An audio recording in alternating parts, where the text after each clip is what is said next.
Bismillahirrahmanirrahim. Assalamualaikum warahmatullahi wabarakatuh. Alhamdulillahirrahmanirrahim. Wassalatu wassalamu ala ashrafil anbiya wal mursalin wa ala alihi wa sahbihi ajma'in, amma ba'du.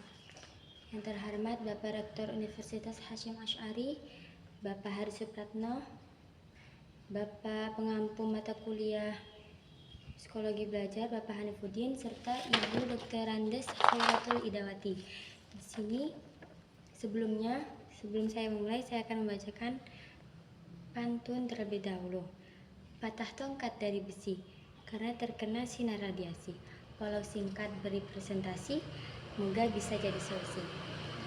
Di sini saya akan menjelaskan psikologi belajar mengenai perkembangan individu dalam konteks belajar pendidikan agama Islam.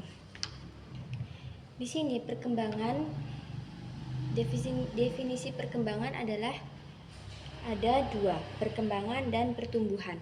Perkembangan sendiri yaitu adalah manusia yang harus mengembangkan perilaku adaptasi dari diri sendiri dengan lingkungannya, dengan mendapat suatu pelajaran kemudian dia terapkan kepada lingkungannya.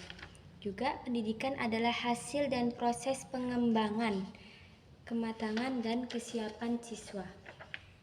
Kemudian pertumbuhan itu berupa pertumbuhan dalam ukuran badan dan peningkatan jumlah atau ukuran dalam arti. Jadi dalam pembelajaran itu dia mengalami peningkatan seperti bertambahnya ilmu, juga berkembangnya diri sendiri, tumbuhan badan, contohnya begitu. Kemudian masuk ke proses perkembangan. Proses perkembangan itu diawali dengan proses pembuahan, kelahiran dan perkembangan diri sendiri.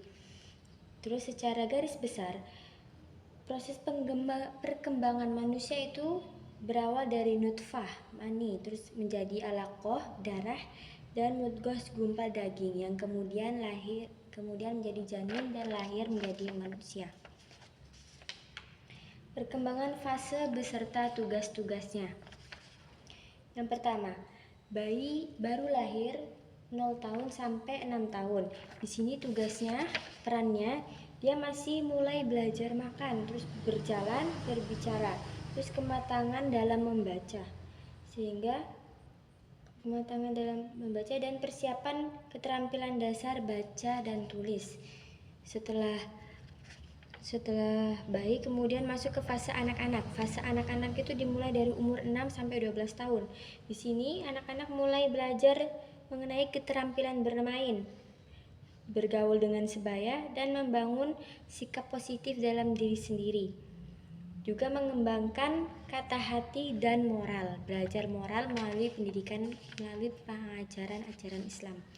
Kemudian setelah fase anak-anak mengalami fase remaja. Fase remaja itu dimulai dari umur 12 sampai 21 tahun, yang mana remaja itu sudah mulai mencapai pola hubungan matang dengan lawan jenis. Kemudian organ tubuh untuk bereproduksi dan lain-lain itu sudah siap secara efektif. Kemudian remaja juga mempersiapkan karir dan perkawinan. Setelah tuntas dalam